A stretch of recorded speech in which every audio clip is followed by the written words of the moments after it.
The end of the month just came and I had to make a huge payroll tax deposit. Is there any way to get around that?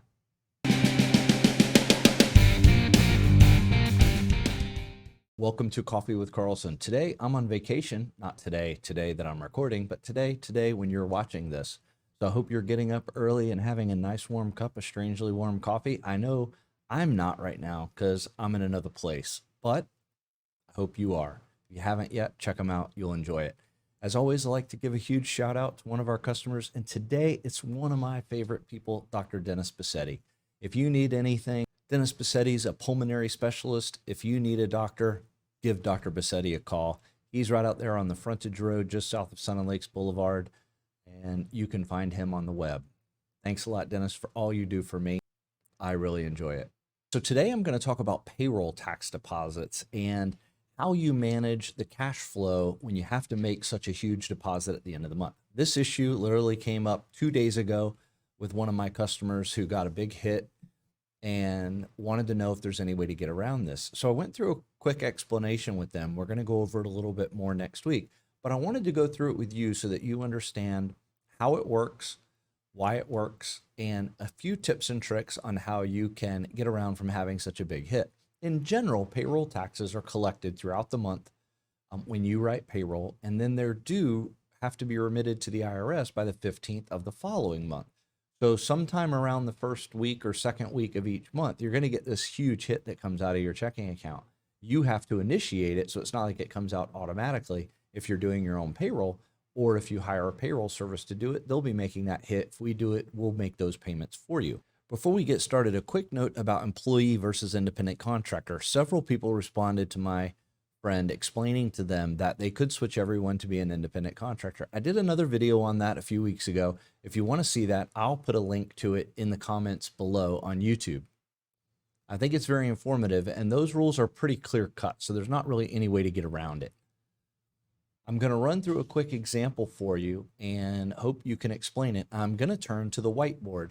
I try to be like Karl Rove, but I'm not as cool because I'm not holding it up in front of me like this. Now let's switch to picture in picture and see if I can do some numbers for you so you see what I'm talking about. If I have gross pay of $30,000 and FICA tax, these are the taxes that you're taking out of your employee's pay, would be $2,160. And Medicare tax is $435.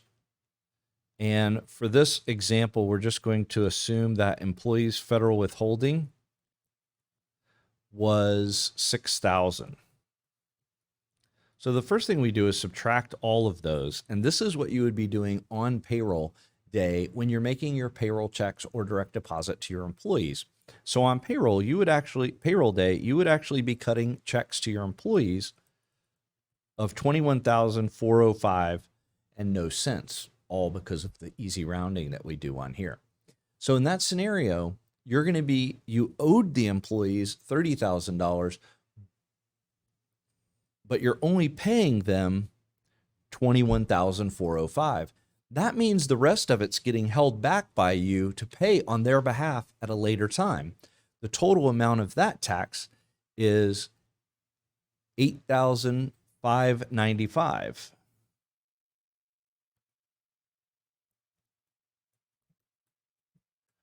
So the important thing to note here is that the $8,595 is actually not your money. That's the employee's money. You're only holding it for them.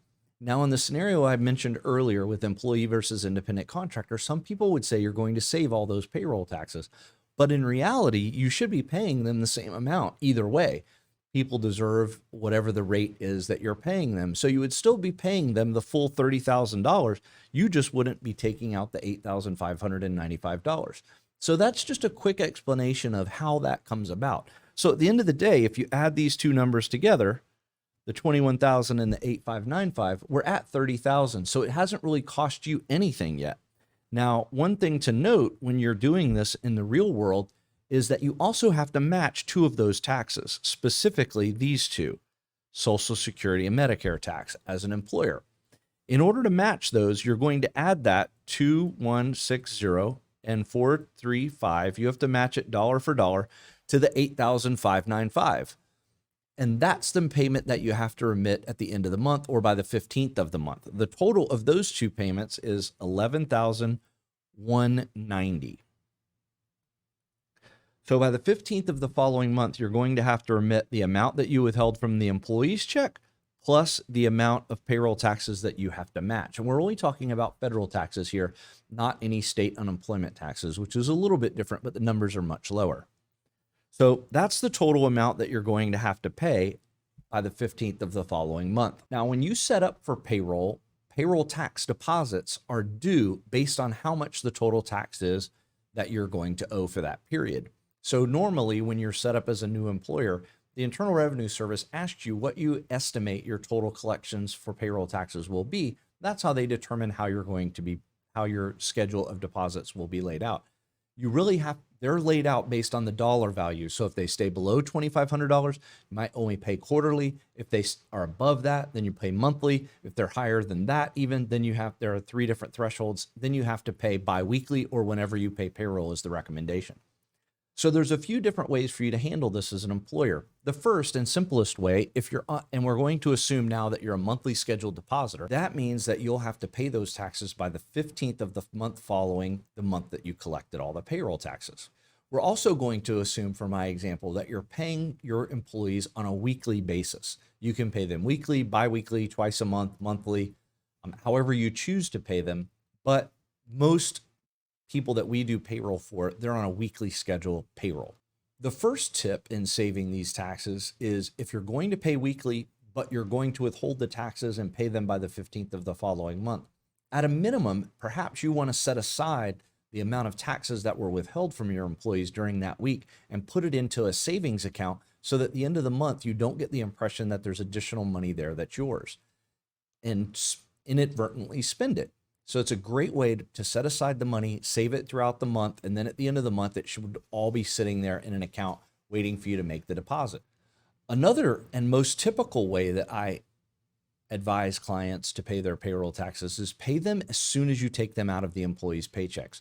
So if you're cutting payroll every Friday for your employees, whether it's direct deposit or paycheck, you know exactly how much your payroll taxes are due as of that date. Go ahead and pay it that day, so that you don't have to worry about it. The money's automatically taken out and it'll be coming out at the same time as payroll or within a few days, but at least the same time. So then it kind of takes away the budgeting hassle so that you're not really worrying about it, even though you still have to take care of the match. If you use a payroll company like us, we'll go ahead and advise you to set it up that way. Makes it easier on you, your bank account, and everyone else. If you're doing your payroll through a service like QuickBooks, you can go right into there and find out what your amount due is each time you do payroll and go ahead and remit it then electronically as well. One important thing to note, I think I mentioned this earlier, if you're paying your employees as independent contractors to try and save the employment taxes, number one, you're committing a fraudulent activity there if they're actually considered employees. And number two, you're not really saving a lot of money. And I'm not trying to discount the dollar amount that you're saving, but is it really worth the risk in order to avoid paying the taxes that are legally due to those employees? And in this example, what you're going to be saving if you were to inadvertently treat them as independent contractors versus employees is your share of the Social Security and Medicare tax, which in this example is this number right here, circled in green, which is about $2,500. So you shouldn't determine whether or not it's something you want to do. You take the test to determine whether they're an employer or independent contractor and do it the right way.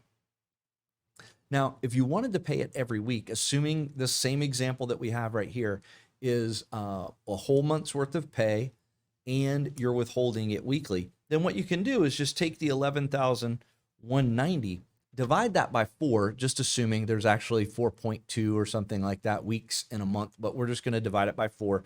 And then you would be paying $2,797.50 every week. That amount is a whole lot less than having to come up with $11,190 at the end of the month. It'll help you with cash flow. It'll help you manage on a weekly basis. It'll help your budget, and it'll make sure that the money's there and paid on time.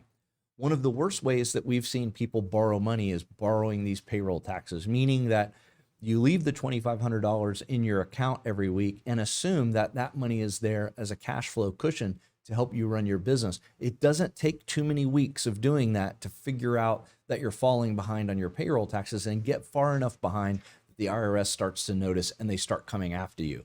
If there's one thing the IRS really tries to enforce, it's the payment of payroll taxes. And one of the reasons they do that is because those payroll taxes, in this case, the majority of them, 8,500 versus 2,500, isn't your money. It's the money of the employees. And they want to make sure that those monies are withheld and paid to them on a timely basis so that they're credited against the employee's account, because this affects their future Social Security benefits. It affects how much tax or refund they get at the end of the year based on how much was withheld. So it's something that they're going to enforce on a regular basis. Keyword for today, vacation. All right, everyone. I hope you enjoyed this episode of Coffee with Carlson. If you did, please give us a like and subscribe, and even make a comment if you want. Give us suggestions for future shows. I really enjoy doing these and really enjoy the feedback from my customers that we get as we're doing this. Or if you're not a customer, you can check us out at carlsonaccounting.com to read more about the firm. You can even schedule an appointment for me right there on the webpage. Just click the button at the top that says an appointment. You can give us a call anytime at 863-382-4141. We appreciate you joining us and hope to see you next week on Coffee with Carlson.